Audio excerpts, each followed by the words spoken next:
If you have a family member with OCD, then you need to stop and take a listen to this video because I'm going to be providing resources to help you, to help them, and to help yourself.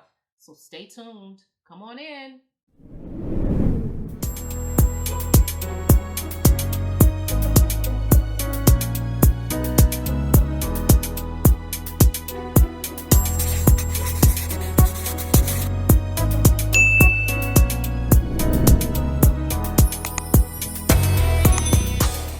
So, as I said in the intro, I'm talking about how to support a family member with OCD. How do you do that? Well, I'm going to get right into it because I want you to know exactly how to help them and how to help yourself. So, my initial tip, and the most important, you must do research if you're going to help that person. And research is important because how can you help them and support them if you don't even know what they're suffering from? You need to understand why they do compulsions and rituals. You need to understand the obsessive thoughts and why they have them and why they react to them in the way that they do and why they're doing this behavior that may seem odd to you. And research through maybe reading a book or watching a video is so important because it's going to give you some insight that you did not have before. So I'm going to help you out here and give you a couple of books that will help you to really get into OCD and to get underneath it and to really help that person in your life. There's a book by John Hershfield, and it's called When a Family Member Has OCD. It deals with mindfulness and cognitive behavioral skills to help families affected by obsessive compulsive disorder. Hebert L. Gravitz has a book called Obsessive Compulsive Disorder, New Help for the Family. These books are just a couple that I found that would really help you to get into OCD as a person who is a family member. These books have great reviews. You can get these books in the links down below in the description area below this video. Go there and it will take you directly to the links to buy these books. The books will help you. They have great reviews. Try that out. I think it will be great for anybody who has a family member who's suffering. My next tip to help your family member with OCD is don't say stupid things. Now, how do you know what's stupid and what's not? You're going to know that because you've done your research. And if you do your research, then you can kind of understand what it is that you shouldn't say and that you should say. I can't even count the times that people have said things to me that were hurtful, that were kind of hindering to me as far as my progress with OCD. So do not do this. Please. Think before you speak, people. I'm going on to my next tip, which is do not try and force your person that you know not to do a ritual or compulsion. You know, the rituals and compulsions are the things they do in response to the horrible thoughts, like washing their hands, checking things, going up and down the stairs a certain amount of times, closing the door a certain amount of times, straightening, cleaning, whatever it is that they do. You cannot force them to stop. So please do not do that. I have had family members who would say, well, just don't wash your hands. Oh, what a concept. I mean, if I could do that, then I would, right? But that's not what it's about. It's not so easy just to shut it off because the washing of the hands is in response to something that's going on in your brain, right? We have a disorder that's happening that's causing this behavior. It is okay to say, something maybe like, I see you're washing your hands a lot. Are you feeling okay right now? Or something like that.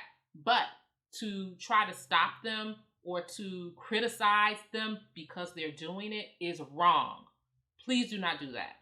So my next tip is very important because it is do not get annoyed with the person. You can be annoyed with the behavior, but you cannot be annoyed with me. Because I have a disorder that causes me to do the behavior. And so you would not get annoyed with someone who had another kind of health condition if they were exhibiting things that were a part of that health condition. That's how you have to think of OCD. It's a mental disorder. It is something that the person is trying to work through. So please, you can be annoyed with behavior. Again, I say, but you cannot be annoyed with the person. Find a way to show compassion, to be patient. And if you can do your research and go back to those books that I told you about before, that will help you to be able to do all of these things. That's an important tip, please, because that is so important to me. My goodness, I can't imagine living with somebody who was constantly annoyed by every single thing that I did that was a compulsion or a ritual. And I have a lot. So you have to learn to be compassionate even when it might be getting on your nerves. That's when you have to have your arsenal of things to cope. Just like I cope, the people around me have to cope. So you have to find a way to do that so that you continue to support that person in a very beneficial way. The next thing I want you to do is to encourage therapy and treatment. And you don't do that by forcing or criticizing. You do that by suggesting. So I see that you're having a hard time this month or this week. Have you ever thought about going to a therapist to help? That's how you want to approach it. That's what you want to say.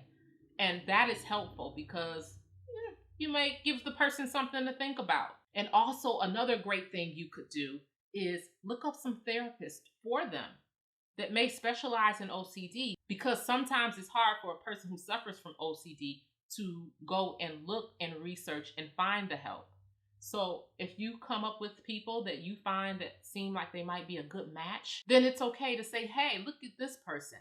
I found them, they have good reviews, or they specialize in OCD. They may be helpful to you. Maybe you should check them out. There's nothing wrong with that. I would love that. That's great, because then it takes some of the stress from me from having to do it myself. And this is my last tip, so stay with me. Join a support group. You need help just like I do if you're dealing with OCD, because you're going to have to know how to support me through it all, and in the meantime, support yourself. And OCD is annoying to me, so I know it's annoying to other people if they have to live with me or be around me for a long length of time. It could be very cumbersome for you to deal with. So do this for yourself. Find a support group where you can go and vent. Talk about it. Share with other family members. That might be something that would be very helpful for you. So these are my tips. If you're an OCD sufferer out there, what works for you? Leave it in the comments. What do you want people to do to support you? And if you're a family member who has questions about other things you can do to support, please comment and I will answer. Come back, people. Subscribe. I have so much information about OCD and anxiety on this channel, so please go check out my other playlist. I have a whole playlist about OCD help. Please go check that playlist out. It's a great playlist for finding a psychologist, the best psychologist for OCD, finding medications for OCD, finding natural remedies for OCD. Go to that playlist, watch a few videos, come back, and I would love to have you here in the community sharing and joining us. Have a great day, and I will talk to you next time. Bye, everybody.